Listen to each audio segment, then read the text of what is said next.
Hello, ഇന്ന് നമ്മൾ പരിചയപ്പെടാൻ പോകുന്നത് ചായാമൻസ എന്ന് പറഞ്ഞൊരു ചെടിയെക്കുറിച്ചാണ്.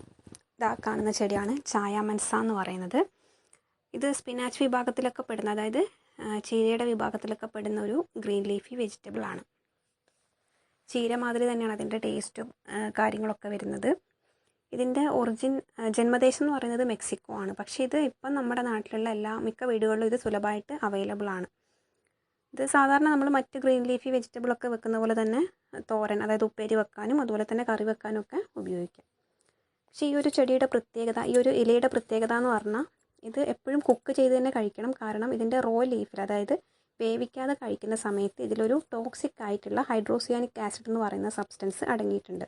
ഈ ഒരു ആസിഡ് എന്ന് പറയുന്നത് നമ്മുടെ ഹെൽത്തിന് ഭയങ്കര മോശമാണ്.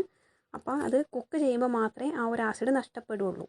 അപ്പോൾ ചിലവരിത് ഒന്ന് വേവിച്ച് പിന്നെ അതിൻ്റെ വെള്ളം മാറ്റി രണ്ടാമതാണ് നോർമലായിട്ട് പെർഫെക്റ്റായിട്ട് കുക്ക് ചെയ്തെടുക്കുന്നത്. അപ്പം അത്രമാത്രം ഈ ഒരു ചെടി കുക്ക് ചെയ്യേണ്ടത് ഇമ്പോർട്ടൻ്റ് ആണ്, ഈ ഒരു ടോക്സിക് സബ്സ്റ്റൻസ് ഒഴിവാക്കാൻ വേണ്ടി.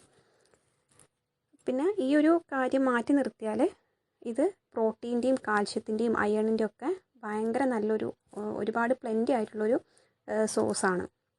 ഇതിലൊരുപാട് പ്രോട്ടീനും കാൽഷ്യവും അയണൊക്കെ അടങ്ങിയിട്ടുണ്ട്. ഇതിന് മറ്റൊരു പ്രത്യേകത എന്ന് പറയുമ്പോൾ ഇതൊരു നല്ല ആൻറ്റി ഓക്സിഡൻ്റ് ആണ്. എന്ന് വെച്ചാൽ ആൻറ്റി ഓക്സിഡൻ്റ് എന്ന് പറഞ്ഞാൽ എന്താണ്, നമ്മുടെ ശരീരത്തിലെ ഓക്സിഡേഷൻ പ്രിവെൻറ്റ് ചെയ്യുന്ന സബ്സ്റ്റൻസ്. ഓക്സിഡേഷൻ എന്ന് പറഞ്ഞാൽ നമുക്കറിയാം, ബോഡിയിൽ ഫ്രീ റാഡിക്കൽസ് ഉൽപ്പാദിപ്പിക്കുന്ന കെമിക്കൽ കോമ്പൗണ്ട്സിനാണ് ഓക്സിഡേഷൻ എന്ന് പറയുക. അങ്ങനെ ഫ്രീ റാഡിക്കൽസ് ഉൽപ്പാദിപ്പിച്ച് നമ്മുടെ സെൽ മെംബ്രെയിനും കോശങ്ങളൊക്കെ ഡാമേജ് ആയിപ്പോവും. അപ്പോൾ അതിനെ പ്രിവെൻറ്റ് ചെയ്യുന്ന സബ്സ്റ്റൻസ് ആണ് ആൻറ്റി ഓക്സിഡൻ്റ് എന്ന് പറയുന്നത്. ഈ ഒരു ഇല എന്ന് പറയുന്നത് ഒരു നല്ല ആൻറ്റി ഓക്സിഡൻ്റ് ആണ്.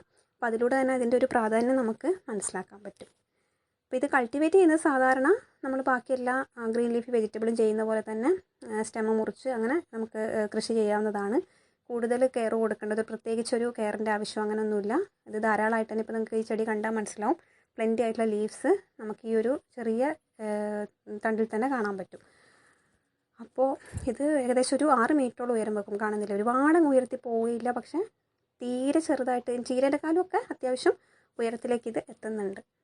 അപ്പോൾ ഇതാണ് ചായാമൻസ എന്നറിയപ്പെടുന്ന ഒരു ചെടി എന്ന് പറയുന്നത്.